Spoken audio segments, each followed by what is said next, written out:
I am 25 years old. Not anymore. Because in some countries, I don't exist. Not as a person, but as something far more important. A future worker, taxpayer, parent, and replacement for an aging society. And the strange part? I was never lost. I was simply never born. Welcome to one of the quietest crises in the modern world. Why some countries are running out of people. And no, this is not the old story of overpopulation. That narrative is fading. A very different reality is taking its place. Across large parts of the world, populations are no longer exploding. They are shrinking, aging, and slowly fading. On the surface, everything still looks normal. Cities are busy, trains are full, schools are open, and economies still function. But beneath that surface, something irreversible is happening. Fewer babies are being born, and fewer young people are entering society to replace the ones leaving it. This is the beginning of a global population decline crisis, driven by collapsing fertility rates, rising living costs, and deep structural changes in how people live their lives. In simple terms, many countries have crossed a silent threshold. The replacement rate, about 2.1 children per woman, is no longer being met. Once that line is crossed, populations don't just slow down, they eventually shrink. And this isn't just a demographic issue, it becomes an economic one, a social one, and eventually, a geopolitical one. Because fewer people doesn't just mean fewer births, it means fewer workers, fewer consumers, fewer taxpayers, and fewer caregivers for aging societies. Over time, entire systems begin to strain under the weight of imbalance.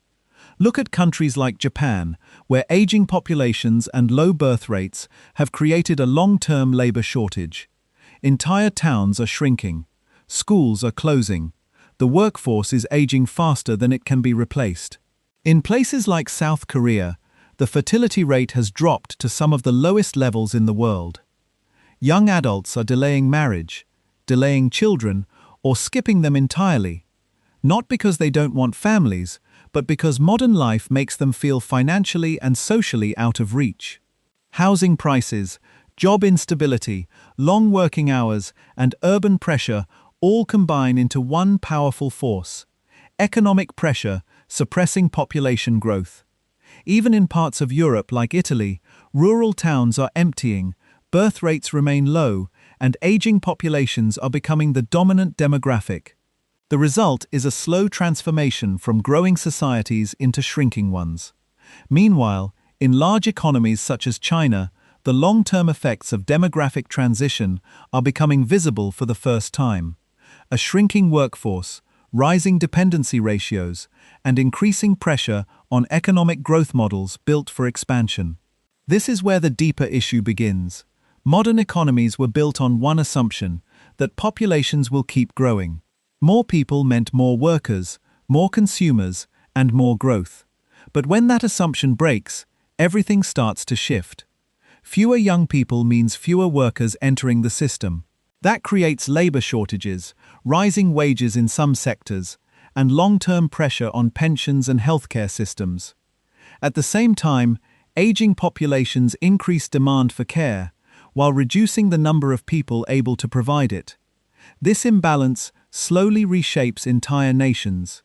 Cities that were built for expansion begin to stabilize. Infrastructure designed for growth starts serving decline. And governments are forced to rethink immigration, automation, and long-term economic survival.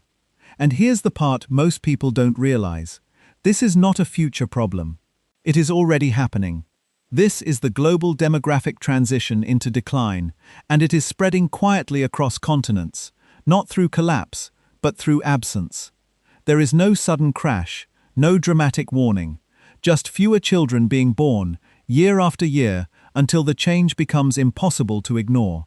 So the real question is not whether this is happening, it is what the world becomes when it does. A smaller population doesn't necessarily mean disaster. But it does mean a very different kind of world. Slower growth, older societies, tighter labor markets, and entirely new economic realities that we are only beginning to understand. Because for the first time in modern history, The challenge is not too many people. It is too few. And if this made you see the world differently, don't forget to like, subscribe, and stay tuned for more deep dives into the hidden forces shaping our future.